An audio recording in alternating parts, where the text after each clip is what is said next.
Radio Classique, l'invité du soir de Patrick Poivre d'Arvor.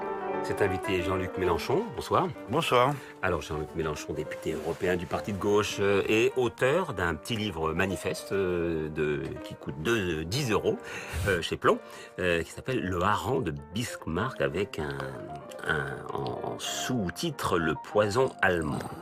On va, avant de parler du livre, deux petits événements d'actualité. D'abord, sur ce que disait Astrid de Villaine, les Républicains, ça vous va ou vous allez... Non, je suis d'accord pour dire que c'est une usurpation. D'ailleurs, je m'étais adressé à la faveur d'une interview à La Voix du Nord aux militants de l'UMP qui ont... Bon, nous ne sommes pas d'accord, tout le monde le sait, mais enfin, nous vivons dans le même pays, c'est pas la guerre civile...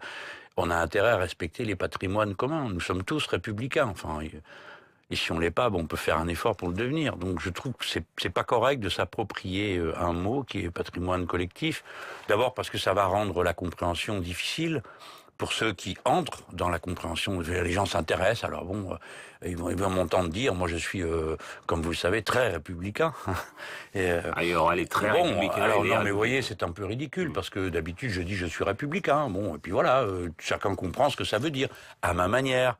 Jaurétienne, républicain jusqu'au bout, le bien commun, etc. D'autres sont républicains d'une autre manière, mais c'est une victoire collective du peuple français que nous soyons tous républicains. Qu'est-ce que ça veut dire? C'est pas un régime neutre, la République. C'est liberté, égalité, fraternité. Nous partons de l'idée que notre nation est unie par un contrat politique, pas par une ethnie comme les Allemands, ni même par une langue. Il y a 29 pays qui ont le français en langue officielle.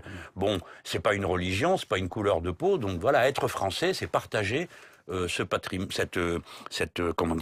devise liberté, égalité, fraternité. Je me permets de signaler au passage qu'on la doit à Robespierre. Voilà, c'est ça être Décidément français. Votre grand homme, hein, Robespierre. Non, c'est un de mes grands hommes, mais j'adore le fait que... Il a quand même beaucoup tué, non? Ben non, justement. Il a fait tuer.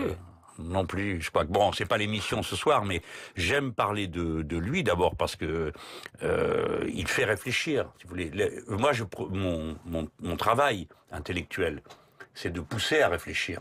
Bon, je fais le pari qu'à la fin, ça se retournera de mon côté.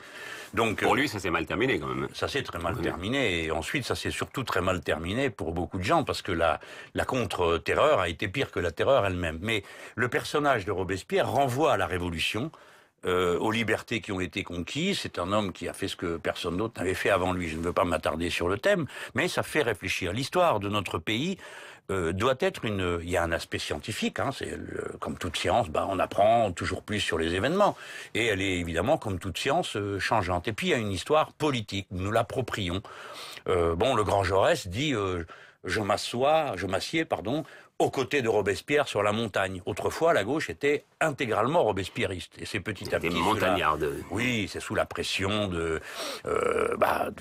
nos adversaires que petit à petit, on a commencé à avoir de plus en plus peur. Et aujourd'hui, on ne parle plus. Vous savez, c'est le sujet qui m'oppose à France 2.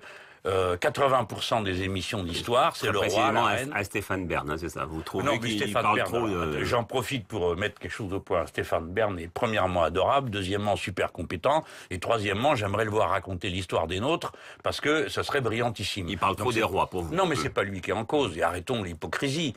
Cet homme, il fait son job, mais c'est pas lui qui sélectionne les sujets. Maintenant, je voudrais savoir... l'audimat qui finalement fait que ça marche mieux quand on parle des rois. Si on parle tout le temps des rois, ça marche mieux. Après, quand on parle des autres, surtout quand on vous a raconté pendant des heures que c'était des horribles. Mais moi, je suis pas contre le fait qu'on parle des rois. Au contraire, ça fait partie de notre histoire.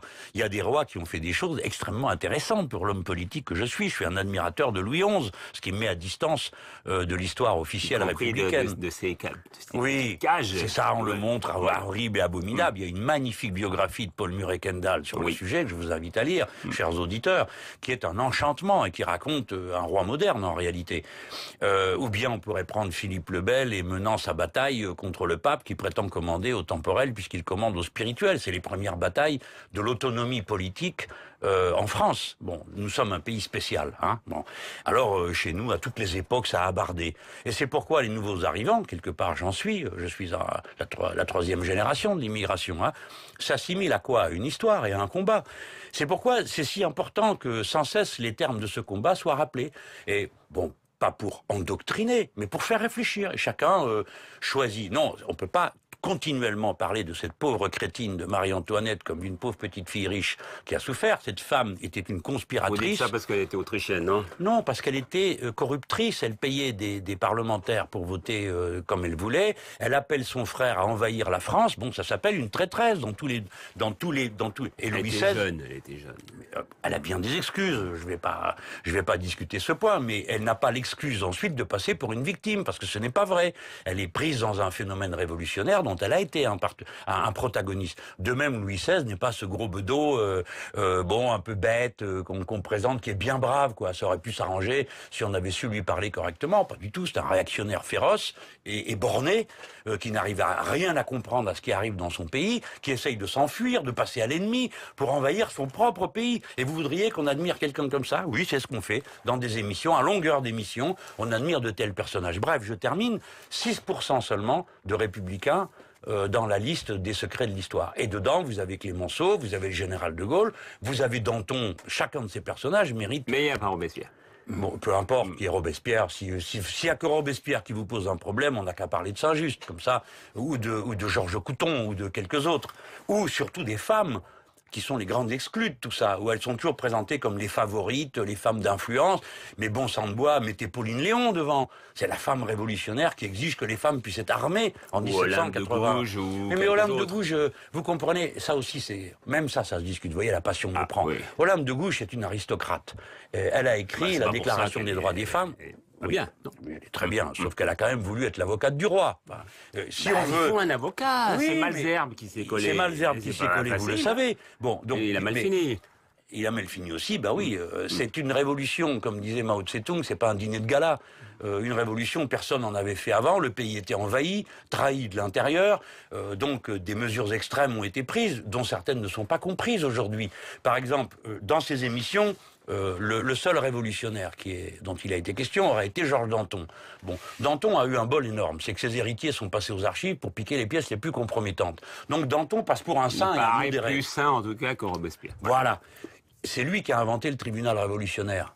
Mais j'aurais pas la lâcheté de dire, étant robespierriste, que Danton était un massacreur. Ce n'est pas vrai. Ils ont inventé le tribunal révolutionnaire pour que les gens n'aillent pas eux-mêmes massacrer les gens dans les prisons, comme ça s'était fait le 2 septembre. Donc vous voyez, notre histoire nationale, elle est tellement riche parce qu'elle porte à des moments clés de l'histoire sur des faits qui mettent en cause non pas la France, les Français, leurs petits trucs à eux, mais des principes universels. Ces gens-là étaient persuadés de se battre pour des principes universels, que ce soit les nôtres ou les adversaires. Jean-Luc Mélenchon, notre passion commune pour l'histoire, nous a un petit peu éloigné du hareng. Et encore, parce que le hareng, c'est le hareng de Bismarck. En fait, c'est le hareng Bismarck, ça s'appelle comme ça. C'est un tonnelet que a reçu François Hollande, qui n'en demandait certainement pas autant, de la part de Angela Merkel. Et c'est, je pense, ce qui vous a déclenché ce livre. Non, ce qui a déclenché le livre, c'est le traitement réservé à la Grèce, l'incroyable violence qui est faite à ce peuple, après qu'on l'ait fait aux Chypriotes, les Français ayant lâchement fermé les yeux et regardé ailleurs, quand on coupait les liquidités, c'est-à-dire l'accès à la monnaie des Chypriotes. Et là, la Grèce est traitée d'une manière absolument infâme, d'une violence. Monsieur Chaobleux, le ministre des Finances allemand, est pris par une espèce de démence arrogante qui lui fait dire que toutes les institutions, et il se compte dedans, européennes, ont quelque chose à dire sur la situation de la Grèce. C'est absolument incroyable. Comme et des négociations ont repris la nuit dernière à Berlin sur le sujet. Oui, mais là maintenant, tel est pris qu'il croyait prendre. Car Tsipras a bien mené son affaire, montré qu'il était capable de discuter, montré qu'il était capable de faire des compromis, et maintenant, à un moment donné, il a dit, j'arrête. Maintenant, ça suffit. On a payé, on a donné, etc. Ça suffit. Donc tous les autres qui se croyaient malins, lui mettre le pied sur la gorge, se retrouvent dans la situation suivante. Si c'est pas eux qui cèdent, il y aura une banqueroute de la Grèce. Et s'il y a une banqueroute de la Grèce, il y a que les naïfs qui croient que seule la Grèce aura à payer. C'est-à-dire que c'est la zone euro qui va subir un choc absolument énorme. Je vous le résume en une expression très simple. Vous vous figurez que les Chinois, qui possèdent 25% de leurs réserves en devises en euros, vont accepter de posséder une monnaie dont la géométrie politique change au gré des humeurs de M. Chaobleux et des disputes incompréhensibles vues depuis Pékin à propos d'un pays, la Grèce, qui pèse 2% de l'économie européenne. Et alors, pour un pays qui pèse 2% de l'économie européenne, vous êtes prêt à ficher par terre une monnaie unique. Donc vous voyez bien que ça ne fonctionnera pas. Tsipras est votre héros, c'est ce que vous aimeriez être. J'aimerais, d'abord, je fais mon devoir. Je dois le soutenir, comme tous les progressistes doivent soutenir Tsipras. Et, s'il vous plaît, mes amis qui m'écoutez, un peu moins de critique, un peu plus de solidarité. Si vous commencez déjà à lui chercher des poux dans la tête parce qu'il a dit ci, parce qu'il n'a pas fait ça bien, etc., vous ne comprenez pas la logique des événements. La logique des événements, c'est que l'Europe est prise en ce moment dans une grande vague de l'histoire. Qu'en France, douillettement recroquevillés sur nous-mêmes, nous ne voyons pas. La peste brune, la rage brune est en train de gagner dans tout l'Est de l'Europe. Le risque de guerre a augmenté, notamment parce que dans la zone Ukraine-Russie, il y a là ces provocations sur provocations. Ce que vous appelez la peste brune, c'est la montée de l'extrême droite. La montée de l'extrême droite, partout. Enfin, l'extrême droite dirige en Hongrie. C'est un président d'extrême droite qui a été élu en Pologne, tout le monde le sait. Et ainsi de suite, dans tous les pays, il perd. Donc nous sommes à ce moment de l'histoire. Et dans ce moment de l'histoire, moi je plaide pour le courant que je représente, dans le temps et dans l'histoire, l'humanisme des Lumières. Bon, nos points d'appui sont très faibles. Vous avez, comme d'habitude, le Marais. C'est-à-dire ceux qui disent bon, ça va finir par s'arranger, bon, il n'y a qu'à faire des concessions, bon. Alors c'est Hollande, c'est Madame Merkel et sa troupe de retraités qu'elle sert. C'est-à-dire des gens sans perspective, sans but autre que de se dire ah ben nous on tient bien notre petite boutique, nos petites économies. Bon, ils ne s'occupent pas de se rendre compte qu'ils sèment le malheur dans toute l'Europe et que c'est en train de tourner à la catastrophe. Et puis vous avez les points de résistance. Et Tsipras, aujourd'hui, est la pointe de résistance la plus avancée. Et en France, on ne les sent pas tellement, ces points de résistance. Vous-même, d'ailleurs, vous voyez bien, vous n'avez pas fait le score de Tsipras, sinon vous seriez au pouvoir. Non, mais attendez. Oui, bien sûr, vous avez raison de le dire, mais soyons justes, parce qu'on me dit souvent ça. D'abord, il y a beaucoup d'impatience juvénile ou médiatique. Il faudrait que tout soit réglé tout de suite. Mais mes amis, moi j'ai connu Tsipras dans un bureau où vous rangeriez pas vos affaires de camping, d'accord? Il faisait, quand moi j'ai fait 11%, à l'élection présidentielle, son précédent score, c'était 5%. Et en 2012, il est passé à 18, ensuite à 28, et il a gagné. Et vous ferez combien la prochaine? Oh, je sais pas d'abord si je serai candidat, mais si vous voulez, c'est l'histoire qui est en mouvement. C'est pas une affaire personnelle. C'est pour ça que je présente les choses comme je suis en train de le faire à cet instant. D'abord, pour ceux qui sont de mon bord, et puis pour vous un peu aussi les journalistes, pour que vous modériez. Ne demandez pas. Nous, on est neutre. On vous interroge les uns les autres. Et puis après, chacun fait son opinion. C'est un peu plus sympa que la moyenne. Mais d'habitude, on me dit comment ça se fait? Vous n'êtes pas encore au pouvoir. Mais qu'est-ce que c'est que cette histoire? Bon, comme si ce genre d'affaires se réglait en un claquement de doigts. Dans ce processus européen, Monsieur Poivre d'Arvor, il faut dire les choses comme elles sont. Nous pouvons perdre. Et perdre lourdement. C'est-à-dire, la civilisation européenne peut repasser dans les mains des pires brutes. Voilà, c'est ça l'enjeu aujourd'hui. Donc chacun d'entre nous doit se comporter d'une manière raisonnable et responsable. C'est ça le sens de ce livre. D'abord, c'est une alerte. Alerte, la première puissance économique. Vous dites que c'est un livre manifeste, c'est ça? Oui, c'est un manifeste, c'est un pamphlet.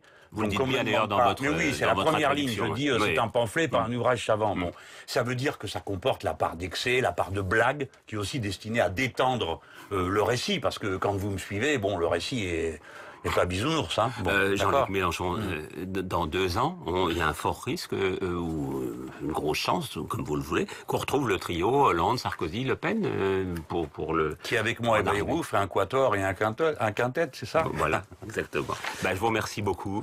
Je rappelle donc le titre de votre livre. Là, il faut le lire parce qu'on n'a pas pu en parler. On a plus parlé de Robespierre et de Stéphane Bern. J'adorais ça, mais enfin quand même. Ça se tient. Voilà. Bismarck était un réactionnaire qui a voulu faire couronner le Kaiser dans le palais de Versailles pour montrer que l'absolutisme était de retour à l'endroit où il avait perdu la partie. Ça s'appelle donc le Hareng de Bismarck, sous-titré Le poison allemand séché, Plomb. Merci Jean-Luc Mélenchon. Merci. Dans quelques instants, Béatrice Modine qui reviendra pour nous parler de tout, de Tsonga, de bien des choses et également donc de ce qui s'est passé à la FIFA, puisque vous le savez, Sepp Blatter a été contraint de démissionner. Il y aura un congrès dans 6 mois. Voilà.